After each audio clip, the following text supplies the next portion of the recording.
Hello बच्चों, क्या हाल है। तो बहुत ही ज़बरदस्त आज क्लास में आपके लिए लेके आया हूँ। और इस चैप्टर के बारे में क्या ही कहा जाए कि ये चैप्टर कितना इम्पोर्टेंट है आपके फ्यूचर के लिए। और क्लास 11th का जो टॉप मोस्ट इम्पॉर्टेंट चैप्टर है वो है हमारा वेक्टर एनालिसिस। और वेक्टर एनालिसिस बेटा अगर आपको समझ में नहीं आया तो आपको पूरे फिजिक्स में कोई भी चीज लगाने में, समझाने में या फिर क्वेश्चन को सॉल्व करने में काफी ज्यादा प्रॉब्लम आ सकती है। तो किसी भी चीज को जो फिजिक्स में है वो बिना वेक्टर के आप इमेजिन भी नहीं कर सकते। तो वेक्टर एक बहुत ही ज्यादा इंपॉर्टेंट टॉपिक है आपके फिजिक्स का। और क्लास 11th में वेक्टर से रिलेटेड जितनी भी चीजें हैं हम लोग क्लास में डिस्कस करेंगे। और आपने कहीं से भी वेक्टर पढ़ा है आज तक तो आपको ये फीलिंग नहीं आएगी जो फीलिंग यहाँ पर मिलने वाली है। तो क्लास को पूरी तरीके से देखिए एंड तक।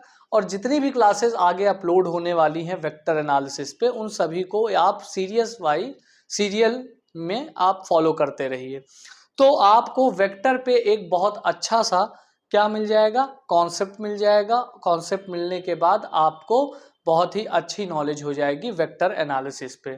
तो स्टार्ट करते हैं आज का क्लास। मैं मयंक पांडे आपके इस प्यारे से channel concept physics by Mayank Pandey पे आप सभी का मैं स्वागत करता हूं और आज की जर्नी को स्टार्ट करता हूं।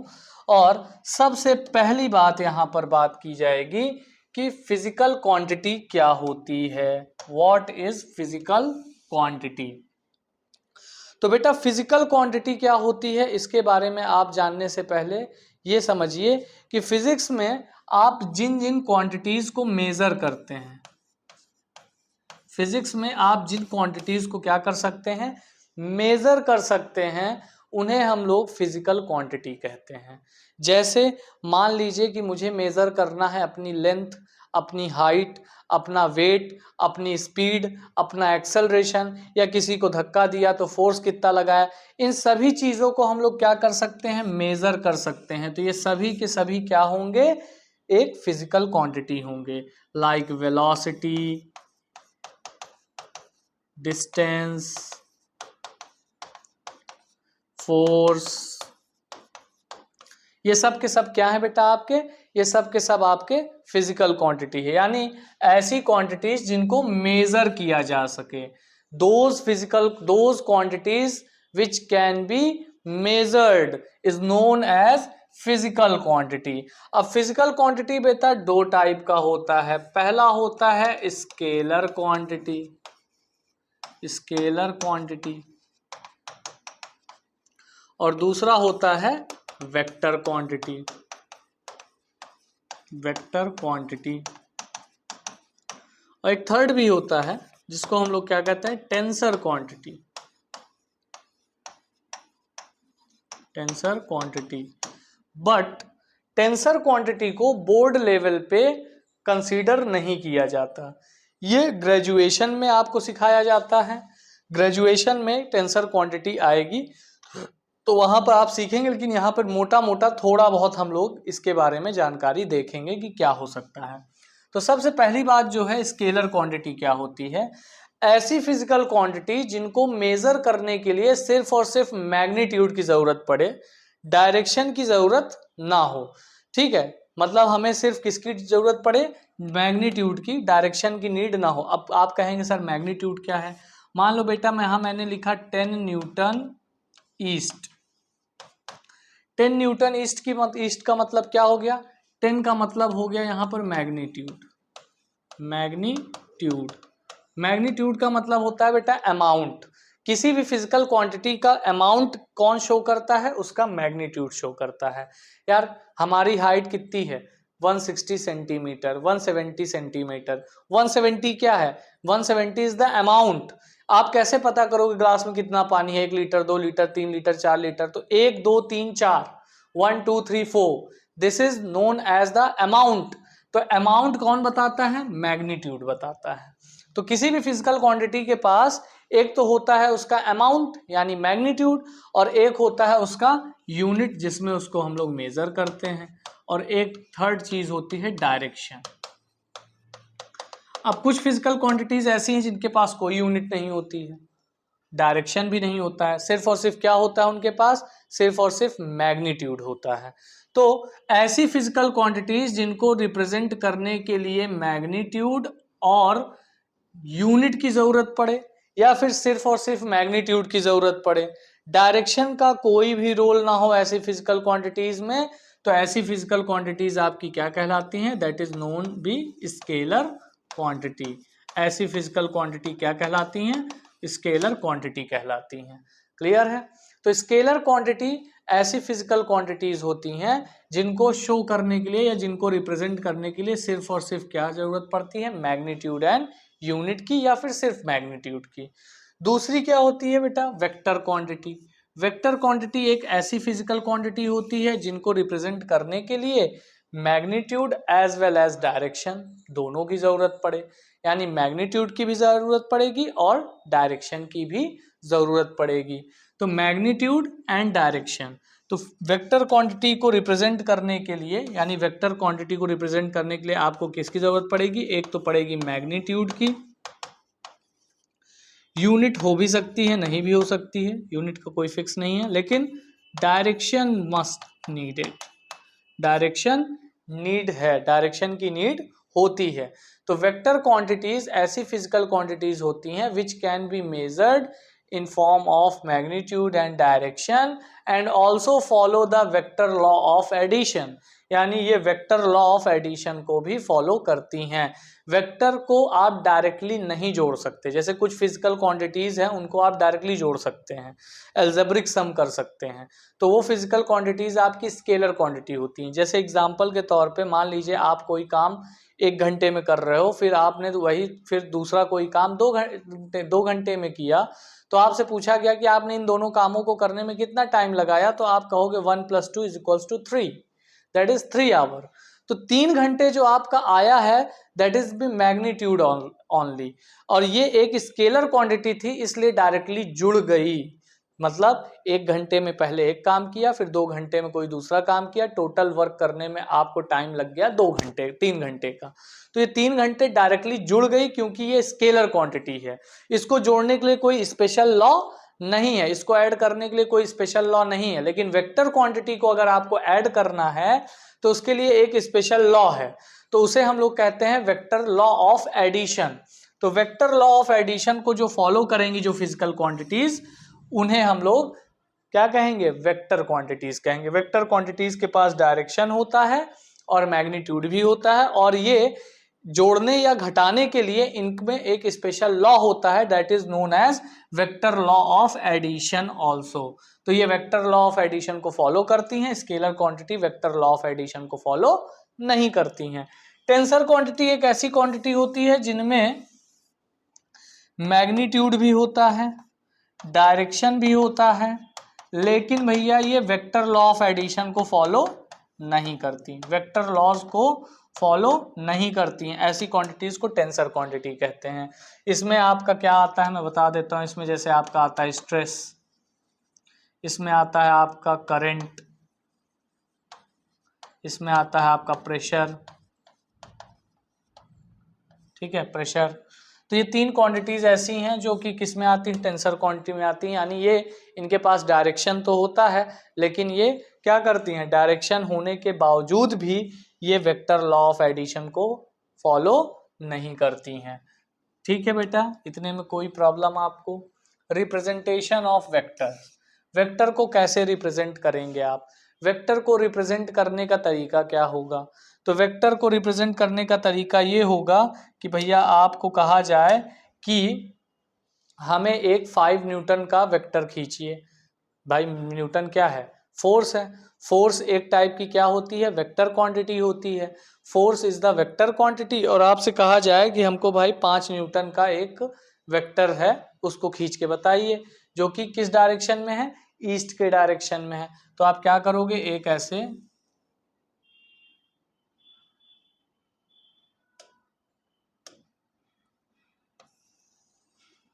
ऐसे आप एरो बना दोगे। अब ये एरो का क्या काम होगा, अब ये एरो का ये जो पॉइंट है ये वाला, इसे कहा जाएगा टेल, और ये जो एरो इधर की ओर है इसे क्या कहा जाएगा, हेड। ठीक है, ये हेड हो गया, ये टेल हो गया। उसके बाद इस एरो की जो लेंथ होगी वो क्या रिप्रेजेंट करेगी, वो मैग्नीट्यूड को रिप्रेजेंट करेगी। वो किसको रिप्रेजेंट करेगी, मैग्नीट्यूड को रिप्रेजेंट करेगी। तो यहाँ पर जब भी किसी वेक्टर को आपको रिप्रेजेंट करना है, आप उसको हमेशा एक एरो के फॉर्म में रिप्रेजेंट करेंगे। एरो का जो डायरेक्शन होगा उस वेक्टर क्वांटिटी की डायरेक्शन को रिप्रेजेंट करेगा, और एरो की जो लेंथ होगी वो उस क्वांटिटी के मैग्नीट्यूड को रिप्रेजेंट करेगा। मतलब कहने का ये है कि अगर आपसे कोई कह दे कि हमें एक वेक्टर बनाइए जो नॉर्थ ईस्ट के डायरेक्शन में हो और जिसका मैग्नीट्यूड 3 हो, तो आप एक क्या करेंगे, एक ऐसे एरो बना देंगे, और एरो बनाने के बाद आप क्या करेंगे, यहाँ पर इसकी जो लेंथ होगी वो 5 रख देंगे, या सॉरी 3 बोला था मैंने, तो उसकी जो लेंथ होगी वो आप क्या रख दोगे, 3 रख दोगे। उसकी लेंथ आप क्या रख दोगे, 3 रख दोगे। अब मान लो कहीं कॉपी या बुक में आ जाता है कि भैया हमको जो है 300 न्यूटन का वेक्टर खींचिए, तो आप यार इसकी लंबाई 300 सेंटीमीटर तो कर नहीं पाओगे कॉपी में, तो यार यहाँ पर आप स्केल ले लोगे।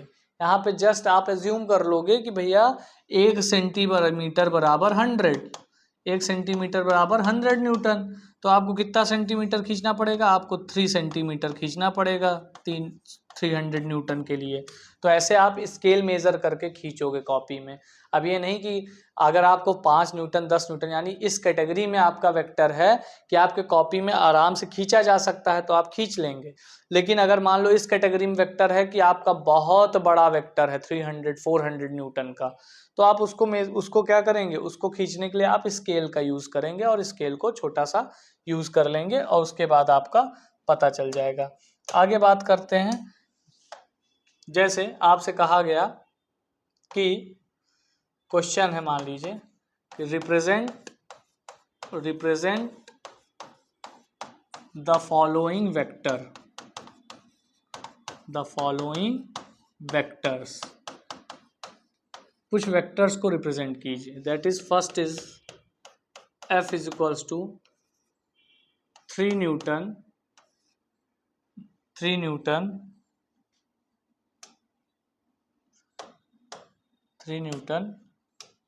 North to east. ठीक है, north to east.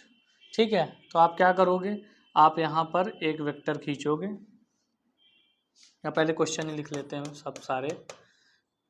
Displacement is equals to 5 metre east direction. उसके बाद आपसे कहा गया कि आप एक्सेलरेशन रिप्रेजेंट करो 100 मीटर पर सेकेंड स्क्वायर का, दैट इज साउथ डायरेक्शन। ठीक है, इसको थोड़ा सा डायरेक्शन को मैं थोड़ा अलग ले लेता हूँ। डायरेक्शन यहाँ पर मैं ले लेता हूँ 30 डिग्री विद एक्स एक्सिस,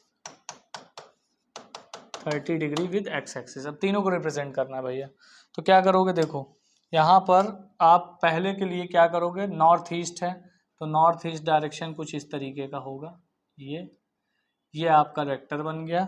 इसकी जो डिस्टेंस होगी वो लगभग 3 सेंटीमीटर होगी। ठीक है, और यहाँ पर ये क्या रिप्रेजेंट कर रहा है, 3 न्यूटन का एक वेक्टर रिप्रेजेंट कर रहा है, दैट इज वेक्टर एफ। तो ये आपने वेक्टर को रिप्रेजेंट कर दिया। ठीक है, ये वेक्टर को रिप्रेजेंट कर दिया। दूसरा कह रहा है 5 मीटर ईस्ट, तो 5 मीटर ईस्ट के लिए आप क्या करोगे, ऐसे लेके चले जाओगे एकदम ईस्ट के डायरेक्शन में। ये 5 मीटर का आपने वेक्टर बना दिया, तो अब इसकी लेंथ कितनी हो जाएगी, 5 सेंटीमीटर हो जाएगी। क्लियर है इतनी बात, ये 5 सेंटीमीटर हो जाएगी। उसके बाद क्या होगा, थर्ड है 100 मीटर पर सेकेंड स्क्वायर, और ये 30 डिग्री विद एक्स एक्सिस। तो आप क्या करोगे, यहाँ पर पहले एक एक्स एक्सिस बना लोगे, कुछ इस तरीके का आप एक्सिस बना लिया। ठीक, एक्सिस बनाने के बाद आप एक वेक्टर लोगे, कुछ इस तरीके से 30 डिग्री बनाता हुआ, और इस 100 है तो इसको आप मान लोगे कि 1 सेंटीमीटर बराबर 1 centimetre is equals to 20 metre per second square. तो टोटल कितना बनाना है, 5 सेंटीमीटर बराबर कितना हो जाएगा, 100 मीटर पर सेकेंड स्क्वायर। तो यहाँ से इसकी लेंथ क्या रखोगे, 5 सेंटीमीटर रखोगे, और ये क्या शो करेगा, 100 मीटर पर सेकेंड स्क्वायर का एक वेक्टर शो करेगा, जो कि किससे बनाएगा, 30 degree angle with x axis. ठीक है, एक्स एक्सिस के साथ ये कितना एंगल बनाएगा, 30 डिग्री का एंगल फॉर्म कर देगा। क्लियर है। तो इस तरीके से आप क्या करोगे, वेक्टर को रिप्रेजेंट करोगे। किसी भी वेक्टर को रिप्रेजेंट करने के लिए हमेशा एक एरो की जरूरत पड़ेगी। एक एरो से आप उस वेक्टर को रिप्रेजेंट करेंगे, और वो एरो का जो डायरेक्शन होगा वो वेक्टर के डायरेक्शन को रिप्रेजेंट करेगा, और एरो का जो लेंथ होगा वो उसके मैग्नीट्यूड को रिप्रेजेंट करेगा। ठीक है बेटा, नेक्स्ट पे चलते हैं। Type of vectors. वेक्टर के कुछ टाइप्स होते हैं। कौन कौन से टाइप्स होते हैं, पहली बात समझते हैं। Number 1, equal vector. Equal vectors.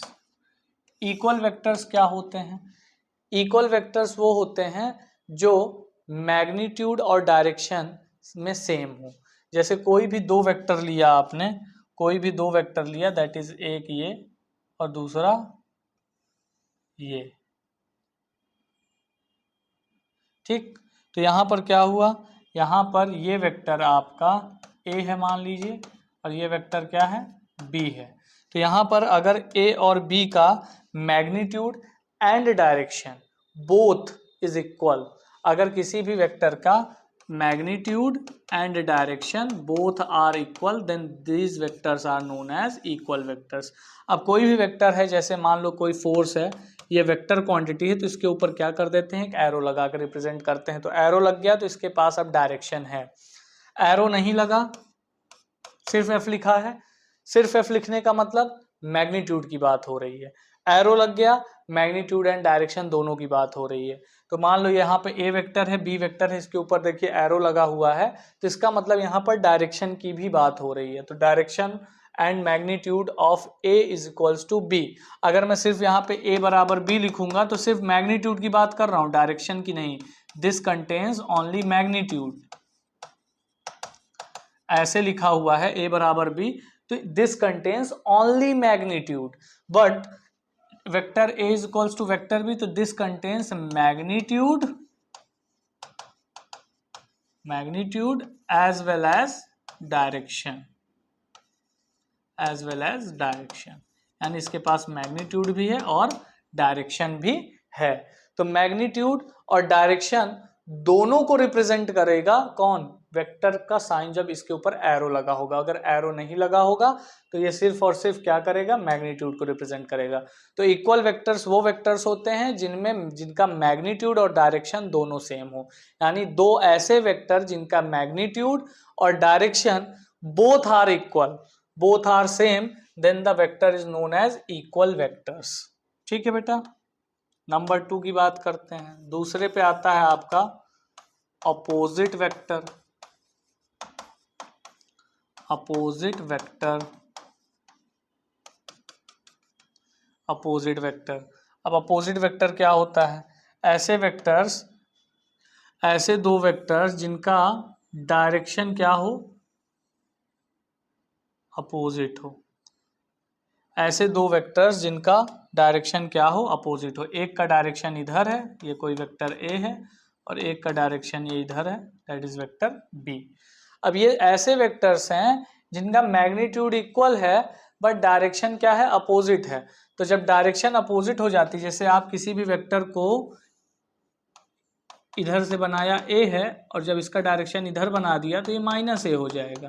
अगर डायरेक्शन किसी वेक्टर का अपोजिट हो गया तो उसके ऊपर माइनस साइन लग जाता है। तो यहाँ पर ए वेक्टर और बी वेक्टर आपस में इक्वल नहीं है, जबकि ए बराबर बी है, ए और बी आपस में इक्वल है। ए और बी का मतलब क्या हुआ, मैग्नीट्यूड की बात हो रही है, यानी दोनों की लेंथ तो इक्वल है। जितना लंबा ए है उतना ही लंबा बी है, तो लिख सकते हैं a is equals to b. But vector sign के साथ है ये नहीं लिखा जा सकता, लेकिन आपकी जिद है कि मुझे लिखना ही है, तो मैं क्या करूंगा, इसका डायरेक्शन अपोजिट है तो अपोजिट डायरेक्शन के लिए यहाँ माइनस लगा दूंगा, और इस तरीके से हम इसको लिख लेंगे। अब ये क्या हो गया, अब ये करेक्ट हो गया। ठीक है, तो जो अपोजिट वेक्टर्स होते हैं उनके मैग्नीट्यूड्स तो इक्वल होते हैं, लेकिन डायरेक्शन अपोजिट होता है। और अपोजिट डायरेक्शन के लिए आप क्या यूज करते हो, दैट इज वेक्टर ए बराबर माइनस ऑफ वेक्टर बी। ठीक है भैया, तो माइनस ऑफ वेक्टर बी। आगे बात करते हैं थर्ड है आपका, तीसरा है आपका निगेटिव वेक्टर। निगेटिव वेक्टर क्या होता है बेटा? निगेटिव वेक्टर एक ऐसा वेक्टर होता है जिसका जो अपने किसी वेक्टर का अपोजिट होता है। जैसे मान लीजिए यहाँ पर एक वेक्टर है कुछ इस तरीके से और इसी वेक्टर का डायरेक्शन अपोजिट हो जाए बट मैग्नीट्यूड इक्वल रहे, तो ये वेक्टर ए है, तो ये वेक्टर ए है और ये वेक्टर बी है। सॉरी, ये बी नहीं लेंगे, इसको लेंगे हम लोग माइनस ए।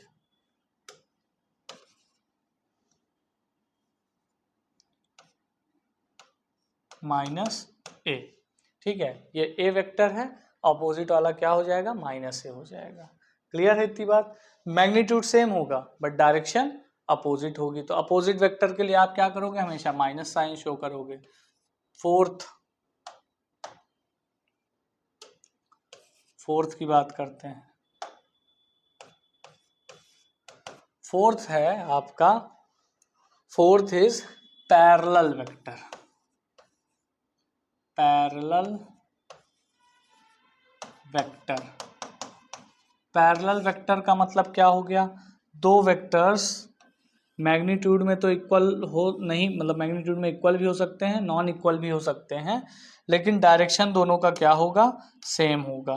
तो दो ऐसे वेक्टर जिनका डायरेक्शन सेम हो बट उनका मैग्नीट्यूड अलग अलग भी हो सकता है, सॉरी डायरेक्शन सेम हो, हाँ मैग्नीट्यूड अलग अलग भी हो सकता है, तो ऐसे दो वेक्टर्स को हम लोग क्या कहेंगे, ऐसे दो वेक्टर्स को हम लोग क्या कहेंगे, पैरेलल वेक्टर कहेंगे।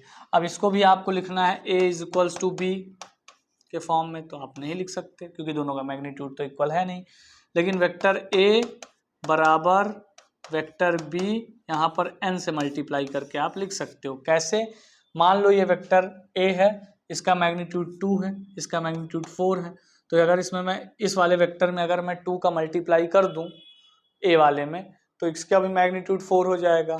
ठीक है, तो अगर मान लीजिए एक वेक्टर का मैग्नीट्यूड 2 है, दूसरे वेक्टर का मैग्नीट्यूड 4 है और मुझे दोनों को इक्वल करके लिखना है, तो दूसरे वाले में मैं क्या करूं, 2 का मल्टीप्लाई कर दूंगा तो क्या होगा, ये 4 के इक्वल हो जाएगा।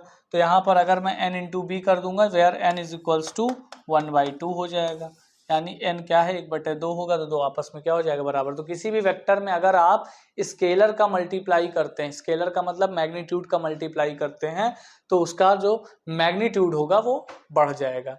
यानी किसी भी वेक्टर में, जैसे मान लो ये वेक्टर f है और ये वेक्टर इतना बड़ा है, अब आपने वेक्टर 2f लिखा, तो इसका जो मैग्नीट्यूड होगा वो डायरेक्शन तो यही रहेगी लेकिन मैग्नीट्यूड इसका डबल हो जाएगा।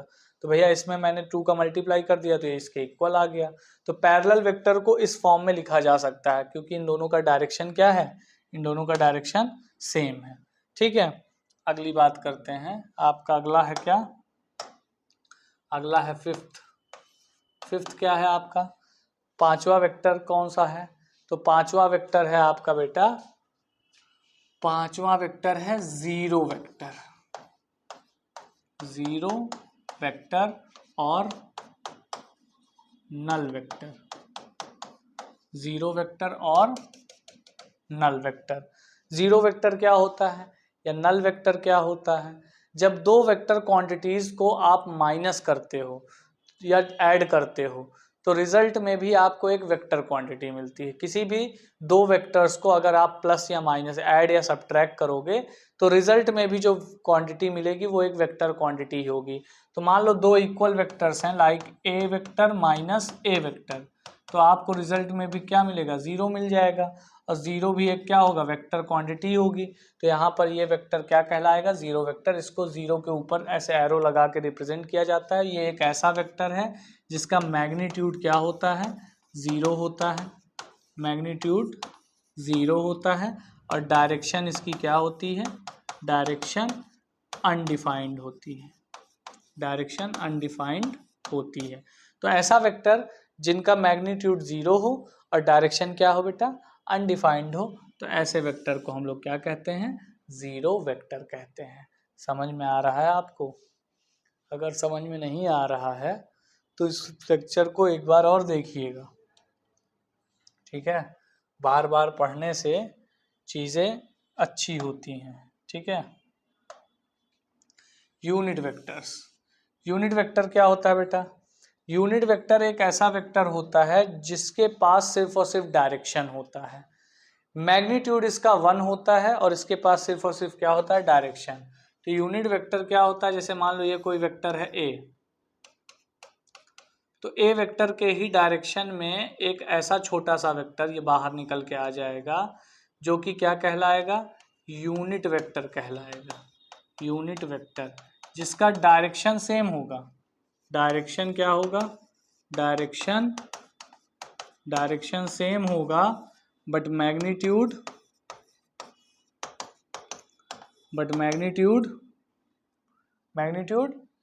अपोजिट होगा। तो सॉरी, मैग्नीट्यूड 1 होगा, यूनिट, ठीक है। तो मैग्नीट्यूड 1 होगा। तो इस छोटे से वेक्टर को रिप्रेजेंट करने के लिए हम ए के ऊपर क्या लगा देते हैं, कैप लगा देते हैं बेटा। यानी किसी के ऊपर अगर आपने ऐसे कैप लगा दिया तो उसे हम लोग क्या कहेंगे, यूनिट वेक्टर कहेंगे। क्लियर है इतनी चीज? तो यूनिट वेक्टर को रिप्रेजेंट करने के लिए ए कैप का यूज कर दिया जाएगा।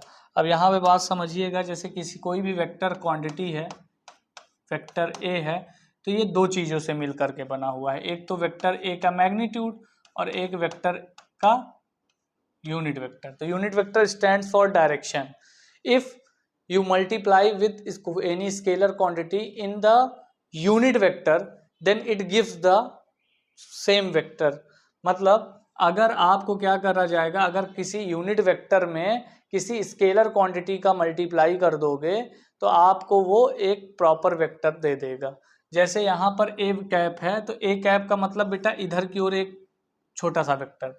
अब आपने इसमें ए का मल्टीप्लाई कर दिया तो ये वेक्टर ऐसे बढ़ करके इतना बड़ा हो गया और ये बना दिया किस, क्या, ए वेक्टर, जहाँ ए की वैल्यू कुछ होगी, मैग्नीट्यूड 2 3 4 5 6 7 8 9 जो भी होगा। तो आप क्या कर रहे हो, एक छोटे से डायरेक्शन में एक मैग्नीट्यूड को मल्टीप्लाई कर रहे हो जो कि इसको क्या कर दे रहा है, बड़ा कर दे रहा है। तो कोई भी वेक्टर क्वांटिटी है वो दो चीजों से मिलकर के बनी होती है।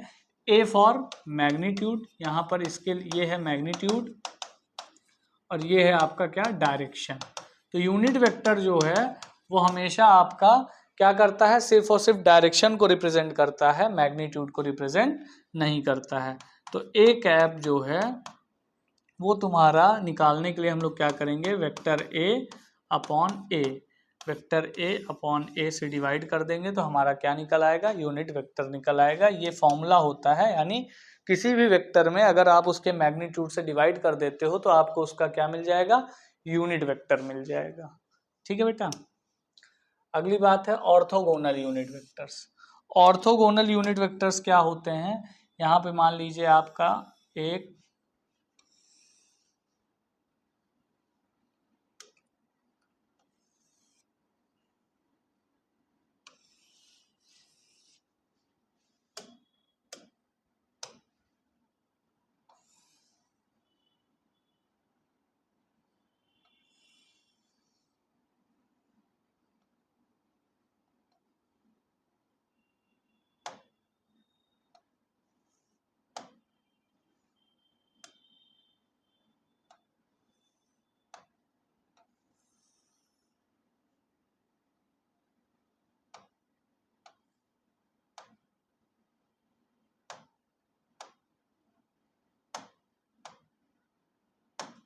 चलिए, तो यहाँ पर देखिए, यहाँ पर ये है आपका, ये है आपका एक्स एक्सिस।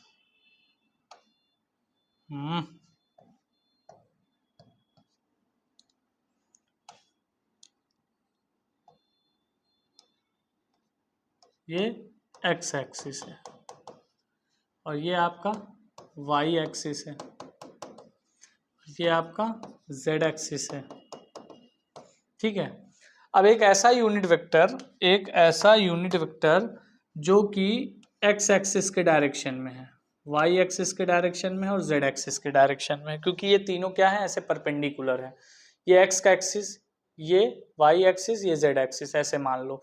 तो इसके डायरेक्शन में जो यूनिट वेक्टर होगा, एक्स एक्सिस के डायरेक्शन में जो यूनिट वेक्टर होगा, वाई एक्सिस के डायरेक्शन में जो यूनिट वेक्टर होगा, और जेड एक्सिस के डायरेक्शन में जो यूनिट वेक्टर होगा, वो क्या कहलाएगा, वो आपका ऑर्थोगोनल यूनिट वेक्टर कहलाएगा। तो एक्स एक्सिस के डायरेक्शन में जो यूनिट वेक्टर होता है उसको कहते हैं आई कैप, वाई एक्सिस में जो होता है वो जे कैप, और जेड एक्सिस के बीच में जो होता है उसे क्या कहते हैं, उसे हम लोग कहते हैं के कैप। उसे हम लोग क्या कहते हैं, उसे हम लोग कहते हैं के कैप। ठीक है, तो आई जे के कैप, आई जे के कैप। अब मान लो कोई वेक्टर है, आपसे कह दिया कि भैया हमें एक वेक्टर बताइए जो कि एक्स एक्सिस के डायरेक्शन में है, एक्स एक्सिस के डायरेक्शन में, और जिसका मैग्नीट्यूड 3 यूनिट है। तो भैया इसका मैग्नीट्यूड आपका 3 यूनिट है और ये एक्स एक्सिस के डायरेक्शन में है, तो ये वेक्टर हो जाएगा 3i कैप। मान लो एक वेक्टर है जिसका एक्स एक्सिस में 3 यूनिट है और वाई एक्सिस में 4 यूनिट है, तो ये वेक्टर हो जाएगा 3i cap plus 4j cap, ये वेक्टर हो जाएगा।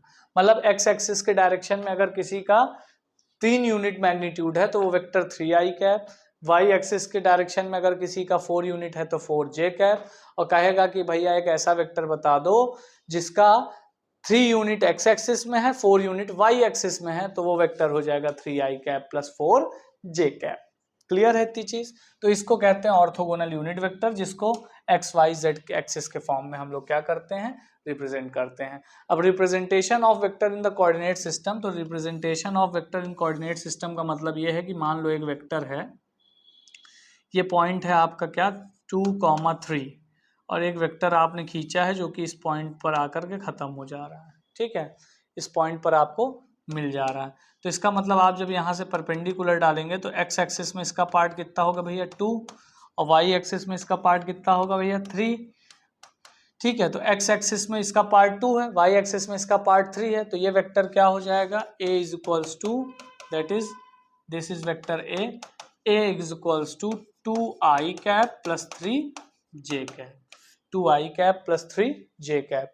इसी तरीके से मान लो कोई एक और कोऑर्डिनेट सिस्टम है, यहाँ पर मान लो दिया हुआ है कि 2, 3, 5, इस तरीके से पॉइंट है, और इसको आपने क्या किया, एक वेक्टर ऐसे बना दिया, तो ये वेक्टर आपका B vector is equals to हो जाएगा 2i cap plus 3j cap plus 3 plus 5k cap. तो इस तरीके से आप वेक्टर को कोऑर्डिनेट सिस्टम में रिप्रेजेंट कर सकते हैं आई जे के फॉर्म में। ठीक है, तो जब किसी भी वेक्टर को आप कोऑर्डिनेट सिस्टम के फॉर्म में रिप्रेजेंट करते हैं तो इसी तरीके से आई जे के फॉर्म में रिप्रेजेंट करते हैं। अब जब कोई भी वेक्टर आपका मान लो ये वेक्टर ए है, ये इस फॉर्म में लिखा जा सकता है एक्स आई कैप प्लस वाई जे कैप प्लस जेड के कैप, जहां आपका ये जो एक्स वाई और जेड एक्सिस है इसमें इसका पार्ट है, मान लो ये कोई ऐसे वेक्टर खिंचा हुआ है। अब ये जो वेक्टर है इसका एक्स एक्सिस में पार्ट एक्स है, वाई एक्सिस में पार्ट वाई है, और जेड एक्सिस में पार्ट जेड है। मतलब ये वेक्टर कुछ ऐसा होगा जिसका कुछ ना कुछ भाग एक्स एक्सिस में होगा, कुछ पार्ट इसका वाई एक्सिस में होगा, और कुछ पार्ट इसका ऐसे जेड एक्सिस में होगा। तो जब जेड एक्सिस, एक्स एक्सिस और वाई एक्सिस में पार्ट है तो ये इस वेक्टर को इस फॉर्म में आप लिख सकते हैं। और अगर इस वेक्टर का कोई कहते भैया मैग्नीट्यूड दे दीजिए, तो मैग्नीट्यूड निकालने के लिए आप क्या करोगे, x square plus y square plus z square.